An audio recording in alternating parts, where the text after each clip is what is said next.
Welcome back. Today in the garden, I'm really excited about these because they do offer some architectural interest.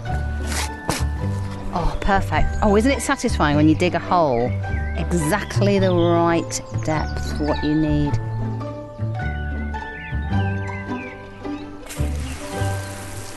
Oh, I like this new hosepipe gun. I don't know what you call it, maybe a hosepipe gun. It's got a trigger on it, definitely, and then you can adjust the nozzle. Oh, it's very pleasing. What's that one?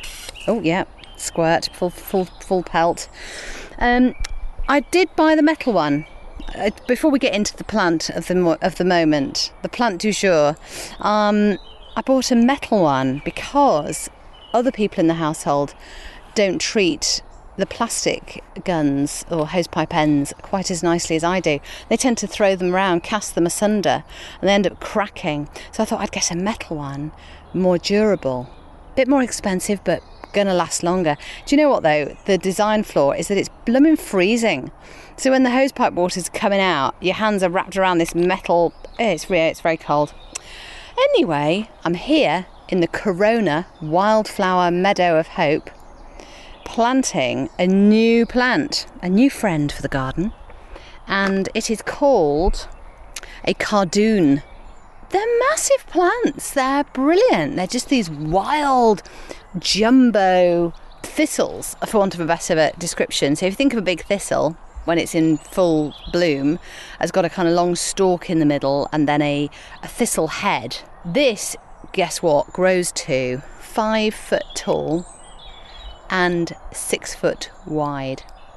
And as you know, got a bit of a big garden, looking for some big feature items. And I thought, oh, the Cardoon, that's going to suit me. So I've got 2 of those, and they've been in the greenhouse until now. It's mid-June and it's very balmy. So I'm just going to put it into the ground. And because, oh, I need some crocs. Thank God there's loads in here. So it's going in the Corona Wildflower Meadow of Hope because the ground is particularly nasty, and that's good for it. It needs a bit of, dryness apparently.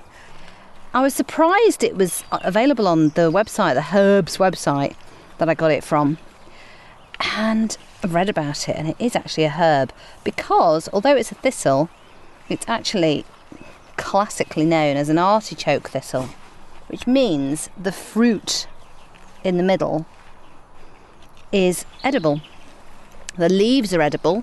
You can tie them up and blanch them apparently in a pan of boiling water, and then you hang them up for a month and then watch them go mouldy and stuff, and then you can solve your cholesterol problems and laxative issues apparently. So it's a very good sort of edible plant. You can also eat the flower of it like you would and treat it like an artichoke.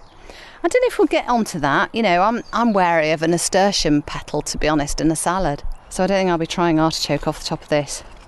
But anyway, we'll see. I believe it flowers sort of autumn time. So that'll give it a good run at getting... I'll get rid of that. Getting established in the ground here.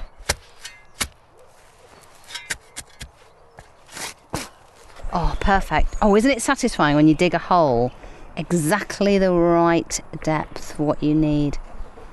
Oh, do you know what? I've just found a tiny bit of crock from past times. It's come out of the ground like an old-fashioned pattern.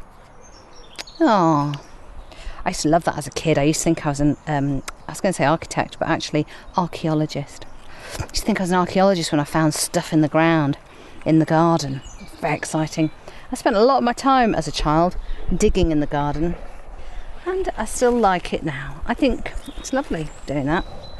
A bit bitten by mosquitoes. It's been really good weather here recently in June. Flaming June. It's been lovely. Finally being able to go out without a coat on, pop out into the garden with some flip-flops on, or even bare feet. Oh, I think I'm getting bitten. Ow, ow, ow. Oh, do you know, you can put saddles on our mosquitoes. We live quite near some ponds, and beyond the pond is the Manchester Ship Canal, and lots of stagnant pool water is around, so we tend to get quite a lot of mosquitoes. It's going to be lovely. It's funny though to think I'm kind of squatting down in the wildflower meadow with the tall daisy-like flowers around me and the grasses. The poppies are going to come out a bit later on and everything's gearing up for a big blooming show. And this was a bit of grass this time, just over a year ago, when obviously the pandemic first came about and we needed something to do that wasn't just running around screaming and being worried in that first few weeks of panic when we were in lockdown. So we dug up the turf and put down the wildflower seeds with expectation that it would take a couple of years to sort out, to be honest. The meadow, not the coronavirus, because apparently wildflower seeds take a couple of years to establish, but they did a good run the first year. And this year looking brilliant. But I'm really excited about these because they do offer some architectural interest in the garden.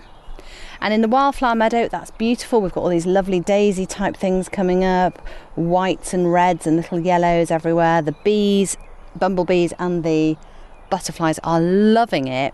But I want a bit of a wow in the middle. So that's the cardoon in the ground. I have noticed though a worrying number of slug and snail issues around it. Next to the cardoon are a couple of sunflowers I put in, thinking, oh, that'll look nice later on in the summer. They're being shredded by slugs and snails, and it's like I've brought out some sort of lunch platter for the slugs and snails. I'm going, here you go, eat these sunflowers. So I'm going to put on the cardoon and the sunflowers around the base some of this new feed and fortify. Feed and fortify. It sounds like a police badge, doesn't it? Protect and serve, feed and fortify.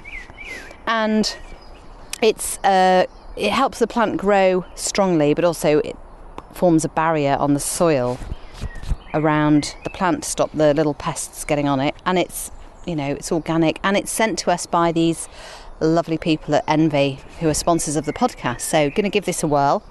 It looks like paprika. I'm going to put that down. It's like I'm seasoning the lunch. There we go. And then round the cardoon. And you're meant to do this, replace it every 10 to 14 days after it's broken down. So I'll do that, I'll keep an eye on it. But yeah, it'd be nice to see the cardoons flourishing rather than, again, being shredded by slugs and snails. But hey, that's the lot of the gardener in the summer, isn't it? And it's just lovely. So nice and warm. Everything's coming out, springing out. We've got lupins and gladioli.